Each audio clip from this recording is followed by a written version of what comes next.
Greetings sailors and welcome back to World of Warships and a viewer replay.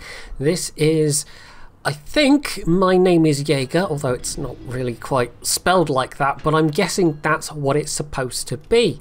They're in the Halland and I'm guessing also playing with a widescreen monitor given the FOV on this replay. So if things seem a little funky in that regard, it's out of control on my end. It's just when somebody is playing with a widescreen monitor and then sends the replay to someone else, you know, this is kind of the result. And it looks a little strange to me, but that's because I'm used to playing on boring old 1080 by 1920. That's correct, isn't it? Yes. Although usually it's given the other way around. I don't know why I put the numbers that way around, but you know, I'm different and special.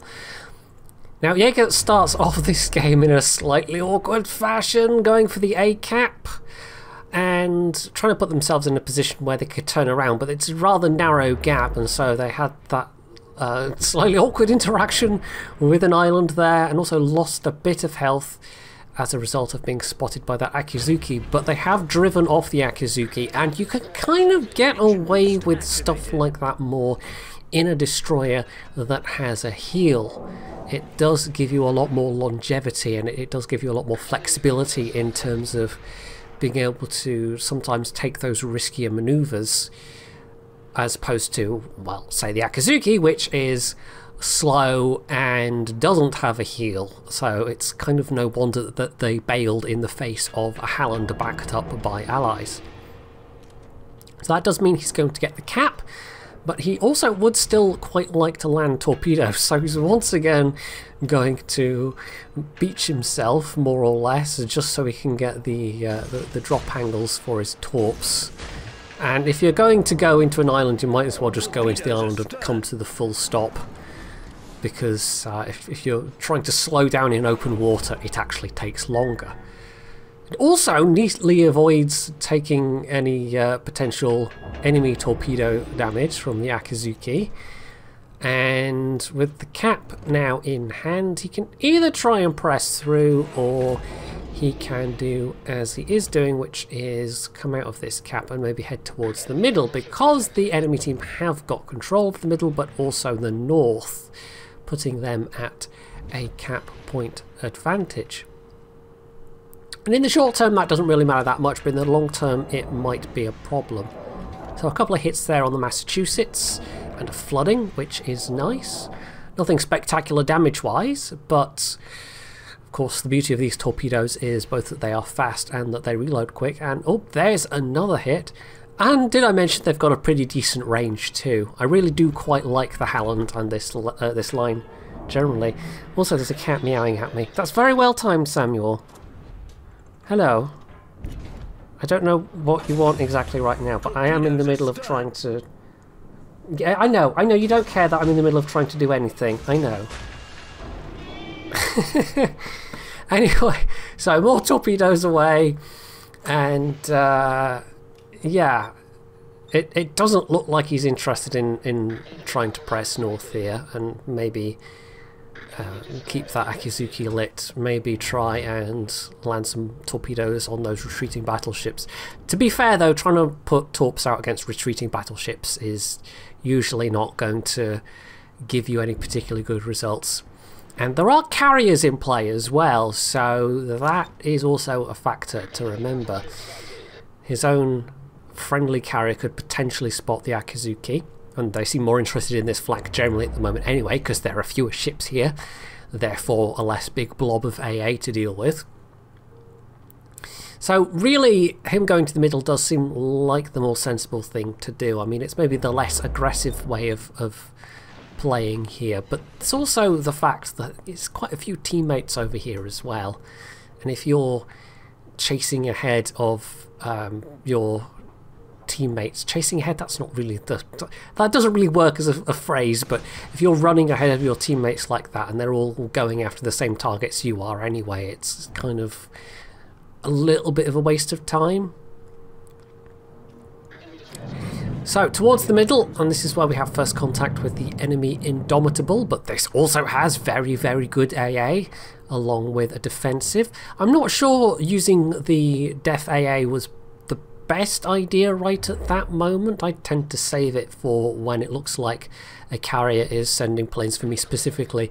Although sometimes also it's very useful if you're trying to help defend against an attack on an ally. Now in this case it does look like the Indomitable is specifically sending fighters over for both him and possibly that Elbing there. So he's got his AA turned on, and he could have had the defensive there because the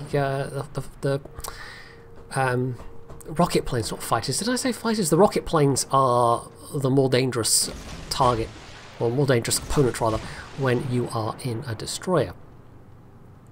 So Mortorp's out, just kind of missing the bow of that Elbing, who was fortunately slow enough to not take any of those. Doesn't do any damage these days, of course, but you still can take a team penalty for doing that excessively. So we'll see if those manage to hit anything, because that is a whole bunch of ships now pushing down that flank. And there are some ships ahead of them, but they're also being slightly harassed by the enemy planes. And that Sashio in particular is really going to have to rely on their smoke, because the Sashio has terrible AA, really bad AA. The Takao also not particularly noted, and if they keep getting spotted by enemy planes as well, of course, they are probably not going to last very long against all those pushing enemy ships. At this stage, I think he really should be thinking about going for the middle, but he appears to more have in mind that he's going to stick around, drop more torpedoes across the path of these oncoming enemies, although they're not pushing super hard here. They're maybe a little cautious about the Asashio, although it's not like the cruisers have to worry about that, it's only the battleships that do. And we know the only nearby enemy that he can still outspot is the Elbing, and the Elbing isn't really a great anti-DD destroyer. It's actually not bad, especially if you get broadside. You can do some quite meaty chunks of damage with those AP shells, but if you're trading DPM, then yeah, you're not going to last very long in a stand-up fight in any of those 15cm German destroyers. So here again, he's circling around to put out even more torpedoes, and I feel at this point he could have far more usefully gone into the cap. Yes, hello Sam, hello, to support that friendly Elbing, who isn't the best of health. They do need a cap at this stage. They are several hundred points down, and although he is in AA range to at least give some AA support to the Elbing, that doesn't necessarily help the Elbing that much, with them then being fired at by the enemy Elbing. Now the Elbing does have smoke. I'm not sure if they were on a cooldown or maybe they'd run out already, because it's possible for these German destroyers to only end up going into game with 3 smokes. But yeah, they've managed to unfortunately get taken out by the enemy Elbing, who is still in the fight, even though they're down to only a couple of thousand hit points. And they still really need the middle. At least, fortunately, otherwise, although the map control hasn't been great, they have been trading ships in terms of numbers at a relatively steady rate. So it's not like the enemy team is in a position to steamroll what's there of Jaeger's own team. But it's also not like they can just sit back and let this situation be forever, because with every ship they lose, that only accelerates the enemy team towards victory. There is a nice trade there though. The Asashio dies, but so does the Shima to the Takao. So that is one less sneaky destroyer to deal with. It's also another bit of a buzz by planes there, but the Indomitable's dive bombers are not that much of a threat if you're a destroyer. So yeah, that was, I think, a bit of a desperation move by the Indomitable, perhaps why they were cycling their planes, because of course Indomitable only gets its rocket planes and dive bombers to work with. It doesn't have any torpedo bombers. At least I think that's the Indomitable. I hope I'm remembering the right one. Now this is the stage where a smoke dropped by the Elbing might have been really useful, because yeah, it's been air spotted enough to take some very heavy damage. And possibly he could have done this in a more cautious way. He could have tucked himself in against the southern part of that island and avoided the absolute lion's share of that damage. Instead, sailing through the open like this has put himself in a position where he's lost a lot of health and had to use yet another heal, and it is only the heal that's kept him alive through that. So yeah, I don't think that was a particularly smart play in the scheme of things. There is cover that he could have used there and he didn't, and it has cost him quite badly. So a little further on, there was about 30 or 40 seconds of nothing happening, of him circling away once again, dropping torpedoes on that flank. He's able to actually gun down that Martel there, and it's a little risky revealing your position like that, but when you've got a single low health enemy who is the one that would be spotting you and you kill them, then the risk is actually fairly minimal. So it was a bit of a sneaky kill secure, but at the same time they really need the kills at the moment. They absolutely do, because it's still pretty damn close. They are only just ahead of the enemy team on kills, and they're still not there on points, but because they've started to disrupt the capping process of the middle. I mean, Jaeger himself a little bit, and then this Napoli, who's been trying to get close enough to get their secondaries into action, I guess. Yeah, they have actually managed to substantially close that points gap. So really, if they can take and hold the middle, that kind of guarantees the win at this point, just because the enemy team is down to so few ships. They would have to, in order to lose this, have a bunch of really low health ships that were rushing in one by one, which isn't actually the case. I mean, the Napoli is low health and probably won't survive, but that Amagi is very high health. The Takao is, well, we don't actually know the health of the Takao, but they're stealthy enough that they're running from the North Carolina and are able to disengage. And then they also have the carrier, their own carrier, who is safely down south as well. So it looks like the Napoli is about to go, try to smoke up there, to use the fuel smoke, but they don't really do it in time, and really it would have just bought them a little extra time anyway. I don't think that would have kept them alive, because the fuel smoke only lasts for, what, 40 seconds? Probably not enough time to get to safety, and certainly not enough time to you know, hide somewhere away from potential air attack. This is still points-wise in the enemy team's favour, and they are getting a bit tight on time.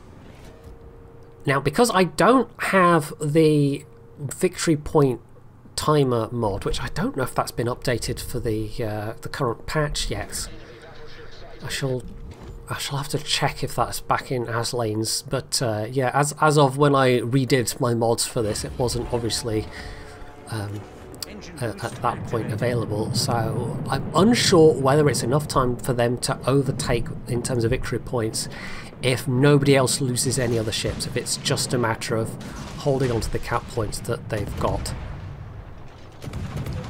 But even if it was possible, it would be a bit risky, because they wouldn't have to really lose much. You know, they would just have to lose maybe one ship, two ships to keep the enemy team in enough of a lead. So I think trying to finish off more enemy ships here is probably the sensible thing to do, and given one of them is the enemy Indomitable, who's managed to pull close enough to the action to actually get themselves spotted, well, that's just a very tempting target. Although he then switches to this lower health Isimo, whose guns are actually pointed the other way at the moment. normally going for the lower health ship, and certainly going for the ship that can directly fire its guns at you, is probably the better strategy. But in this case, I might have actually, if it was me, kept up my fire on the Indomitable, just because it's trying to murder me with its planes, and also I'm in range of its secondary guns. Although the secondaries on an Indomitable are never going to be that much of a threat to a destroyer unless they are super low health. So more torpedoes out, they're probably not going to miss at this range. It's a much better angle than the initial drop. And there we go, he gets the kill, and that, along with the Ismo going down, just catapults them now into the lead in terms of points. And none too soon, because it's less than a minute and a half to go now.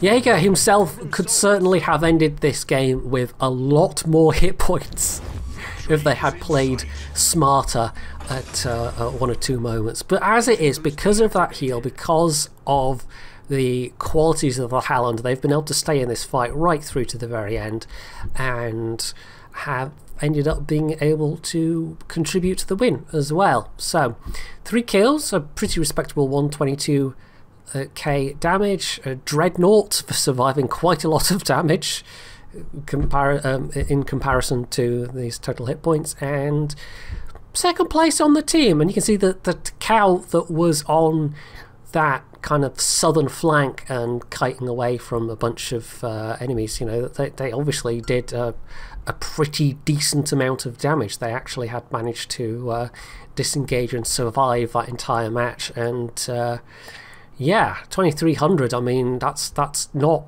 bad. That's certainly, you know, in that kind of bottom tier situation when you're in a cruiser, you must have been doing something right.